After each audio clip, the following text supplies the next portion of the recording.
ಭಾರ್ಗವಿ ಕೊಟ್ಟಿರೋ ಏಟಿಗೆ ಗಾಯತ್ರಿ ದೇವಿ ನಿಂತಲ್ಲೇ ನಡುಗೆ ಹೋಗ್ತಿದ್ದಾರೆ. ಸಾಕ್ಷಿ ಕೋರ್ಟಿನ ಮುಂದೆ ಬಂದು ನಿಂತಿದ್ದಾರೆ. ಪ್ರತ್ಯಕ್ಷ ಸಾಕ್ಷಿನೇ ಇಲ್ಲ ಅಂತ ಹೇಳಿ ಅನ್ಕೊಂಡಿದ್ದಂಥ ಗಾಯತ್ರಿ ದೇವಿಗೆ ಈಗ ನಿಜಕ್ಕೂ ಕೂಡ ಶಾಕ್ ಆಗ್ತದೆ. ಫೈನಲಿ ಆ ಮಗು ಗಂಗಾನ ನೋಡಿದನಿ ಅಂತ ಹೇಳಿ ಕಟ್ಟಕಟ್ಟೆ ಮೇಲೆ ಬಂದು ಸಾಕ್ಷಿಯನ್ನ ಹೇಳ್ತಿದ್ದ. ಆದರೆ ಆರ್ಕಿ ಆ ಒಂದು ಸಾಕ್ಷಿಯನ್ನೇ ತಲೆ ಕೆಳಗಡೆ ಮಾಡ್ತಿದ್ದಾರೆ.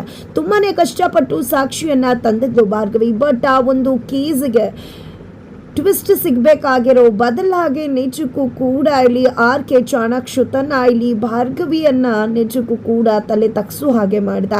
ಫೈನಲಿ ಇಲ್ಲಿ ಭಾರ್ಗವಿ ತಂದಂತಹ ಸಾಕ್ಷಿ ವೇಸ್ಟ್ ಅನ್ನೋ ರೀತಿಯಲ್ಲಿ ಆರ್ ಕೆ ಪ್ರಸ್ತುತಪಡಿಸ್ತಾರೆ. ಬಿಕಾಸ್ ಆ ಮಗುಗೆ ಸರಿಯಾಗಿ ಕಣ್ಣು ಕಾಣಿಸೋದಿಲ್ಲ, ದೂರದ ದೃಷ್ಟಿ ಕಡಿಮೆ ಇರುವುದರಿಂದಾಗಿ ಆಕೆ ನಿಜಕ್ಕೂ ಕೂಡ ಗಂಗಾ ಮತ್ತು ಗಾಯತ್ರಿ ದೇವಿ ಒಬ್ರಿ ಅಂತ ಹೇಳಿ ಹೇಳ್ತಿದ್ದಾಳೆ. ನಿಜಕ್ಕೂ ಆ ಹೇಳಿಕೆಯನ್ನು ಸೀರಿಯಸ್ ಆಗಿ ಪರಿಗಣಿಸೋದು ಕಷ್ಟವಾಗುತ್ತೆ. ಯಾಕಂದರೆ ಮಗುಗೆ ಸರಿಯಾಗಿ ಕಣ್ಣು ಕಾಣಿಸ್ದೇ ಇರೋ ಕಾರಣ ಯಾರನ್ನು ತೋರಿಸೋ ಬದಲು ಗಾಯತ್ರಿ ದೇವಿಯನ್ನು ತೋರಿಸತಕ್ಕಂಥ ಚಾನ್ಸಸ್ ಇದೆ ಅಂತ ಹೇಳಿದ್ದೆ ಆರ್ ಕೆ ಕೋರ್ಟಿನ ಮುಂದೆ ವಾದ ಮಾಡ್ತಾರೆ. ಇದರ ನಡುವೆ ಇನ್ನೇನು ಗಾಯತ್ರಿ ದೇವಿ ಸೇಫ್ ಅಂತ ಅನ್ಕೋಬೇಕು. ಆಗ ಭಾರ್ಗವಿ ತನ್ನ ಬತ್ತಳಿಕೆಯಲ್ಲಿರ್ತಕ್ಕಂಥ ಪ್ರಮುಖವಾದ ಅಸ್ತ್ರವನ್ನು ಪ್ರಯೋಗ ಮಾಡ್ತಿದ್ದಾಳೆ. ಅಲ್ಲಿ ರೆಡ್ ಒಂದು ಡೈರಿಯಲ್ಲಿ ಇರ್ತಕ್ಕಂಥದ್ದು ಎಲ್ಲ ಸತ್ಯನ ಅಂತ ಆರ್ಕೆನ ಪ್ರಶ್ನೆ ಮಾಡ್ತಾಳೆ ಭಾರ್ಗವಿ. ಆಗ ಆರ್ಕೆ ಹೌದು, ಅದರಲ್ಲಿರೋ ಎಲ್ಲವೂ ಕೂಡ ಸತ್ಯ ಅಂತ ಹೇಳಿ ಹೇಳಿದಾಗ, ಹಾಗಿದ್ರೆ ಈ ಒಂದು ಪೇಪರ್ಸ್ ಅಲ್ಲಿ ಇರೋದೇನು ಅಂತ ಹೇಳಿ ತನ್ನ ತಂದೆ ಇಟ್ಟಿದ್ದಂತ ಆ ಒಂದು ಪೇಪರ್ ಶೀಟ್ಸ್ ಅನ್ನ ಕೋರ್ಟಿನ ಮುಂದೆ ಹಾಜರುಪಡಿಸ್ತಾಳೆ.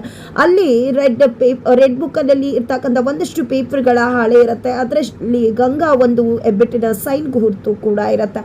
ಹಾಗಾಗಿ ಇಲ್ಲಿ ಹೇಗೆ ರೆಡ್ ಬುಕ್ ಅಲ್ಲಿ ಇರ್ತಕ್ಕಂಥದ್ದು ಜೆಪಿ ಸಹಿ ಅಂತ ಹೇಳಿ ಗಂಗಾ ಜಿಪಿನೇ ಅಂತ ಹೇಳಿ ವಾದ ಮಾಡ್ತಿದ್ದಾರೋ ಗಾಯತ್ರಿ ದೇವಿ ಆರ್ಕೆ, ಅದೇ ರೀತಿಯಾಗಿ ಭಾರ್ಗವಿ ಕೂಡ ಇದರಲ್ಲಿ ಗಂಗಾ ಒಂದು ಹೆಬ್ಬೆರಳಿನ ಗುರುತದೆ, ಇದು ಗಾಯತ್ರಿ ದೇವಿಗೆ ನಿಜಕ್ಕೂ ಕೂಡ ಮ್ಯಾಚ್ ಆಗುತ್ತೆ ಅಂತ ಹೇಳೋದ್ರ ಮುಖಾಂತರ ನಿಜ ಸತ್ಯ ಏನು ಅನ್ನೋದನ್ನ ಬಯಲು ಮಾಡುವುದಕ್ಕೆ ಸಿದ್ಧವಾಗ್ತದಾಳೆ.